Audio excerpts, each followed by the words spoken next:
Hi, good afternoon. This is Ron Shire with another Art Geek production. I'm at the Reading Public Museum and I'm speaking with Fred Gurman, who is the president of the Berks Art Alliance out of the Reading area for Berks County in Reading, Pennsylvania.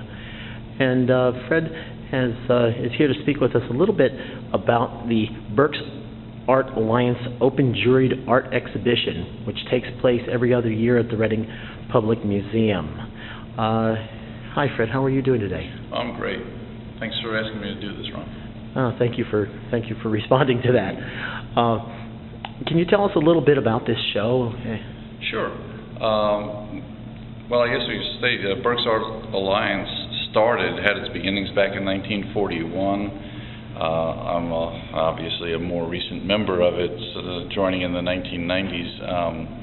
But the show itself had its beginnings in 1977 when the president of the Art Alliance back then made the arrangement with the museum to run this juried show. It started off as a local show, just residents of Berks County. Then it was expanded to 50-mile residents, and then within the last 4 or 5 years, we expanded it out to actually anybody who wants to enter from anywhere in the world. In fact, we had an entry 2 years ago from a woman in Colombia, South America. The only requirement is that they have to hand carry the work into the museum for judging. So that puts a little bit restriction on the distance most people will travel, but this show this year actually is from 5 states around: New York, New Jersey, Delaware, Pennsylvania, Maryland. So it really is attracting quite a few, a wide variety of artists. Well, it's been known as a sort of a benchmark, as a sort of a gauge for the community as to show what kind of art does come that is of excellence in this area, and this is probably one of the only shows in the area which really tests those parameters. Like right here, we're standing in front of a sculpture by Doug Hatch, who's one of our local artists, and he's created this very unusual sculpture, which actually becomes quite functional at certain points because there's actually drawers and and dead weights that respond to certain pressures inside of the work itself. I wasn't supposed to touch that, but hey, well, this is YouTube.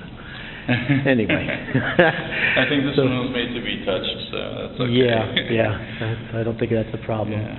Now, as far as the jurors go, who are the jurors for this exhibit?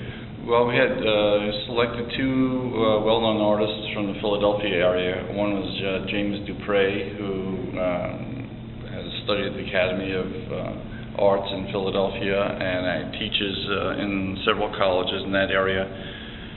He also did quite a few of the murals. If you're familiar at all with the murals in Philadelphia, he did several of those. And the other one was James McFarlane, who's a world-renowned watercolorist, who does mostly realistic watercolors at this point, but he has taught and dealt with many media and also done abstracts and so on. So has James. So we tried to select 2 jurors who had a fairly wide background, wide range of experience. Not any kind of jurors that would have a specific agenda in mind, that they would, No, as a matter of fact, Jim McFarlane, when he was here, was saying that he believes it's his duty not to follow his own agenda and what he normally likes to do for himself, but to expand that out and look for what's done as quality pieces first, and he looks for composition and the use of the media first before subject matter, and then gets into the, of course, subjective point of view that all jurors do eventually. But yeah, he really did. Both of them actually went beyond their own turf, so to speak. Yeah.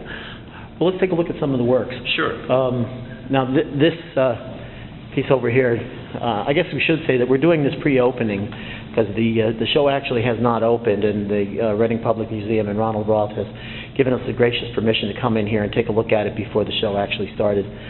This is by Katie Kreitz. Now, it's a multiple piece. Now, Katie's a well-known glass worker in the area, and she's been doing a number of these interesting little, how do you call them, almost glass sculptures that are symbolic of, what of a female psyche, would you say? I don't know. There's a lot of real delicate and endearing stuff in here that has to do somewhat with childhood and with candy and and sweetness, and and has a lot of tenderness to it, but also a tremendous amount of skill. Yeah. It's like this little apple here. I don't know. That's kind of telling with a little bite out of it. Yeah. Okay. That in glass amazes me. Yeah, this is really something. Yeah. She has a little. Yeah, and Katie actually was for the last year and a half studying with a group, the Chihuly group out in Seattle, working Dale with them. Chihuly, So right. she really picked up a lot, and she's from the last work I've seen of hers has really improved so much. Yeah, she is amazing in my eyes too. And let's take a look at some of the other stuff. Okay, we'll just pan through a few of these here. Sharon McGinley did these two pieces, and she's published quite a few children's books.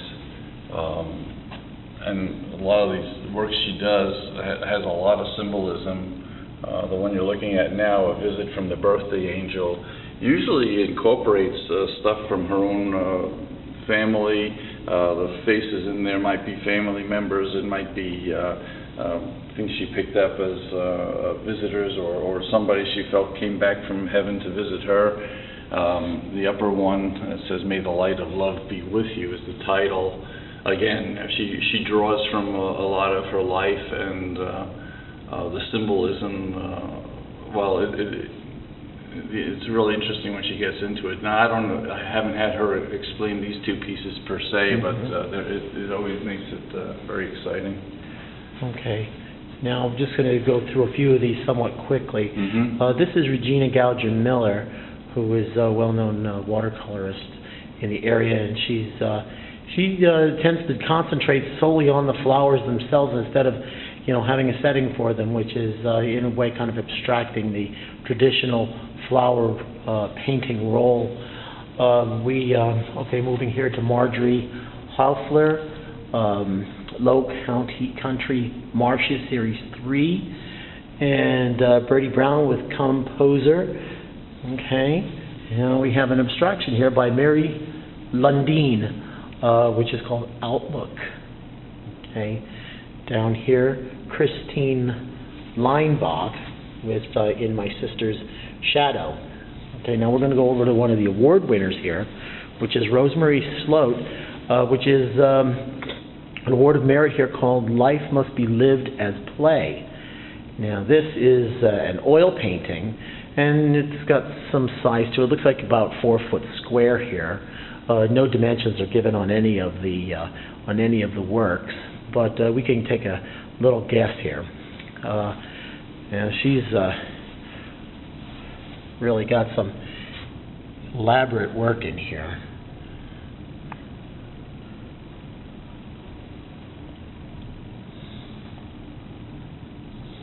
We'll just give a look here about this. Okay, let's move on to the next one because we only have so much time on these things. Karen Wolf, an abstraction by Nancy Wissinger.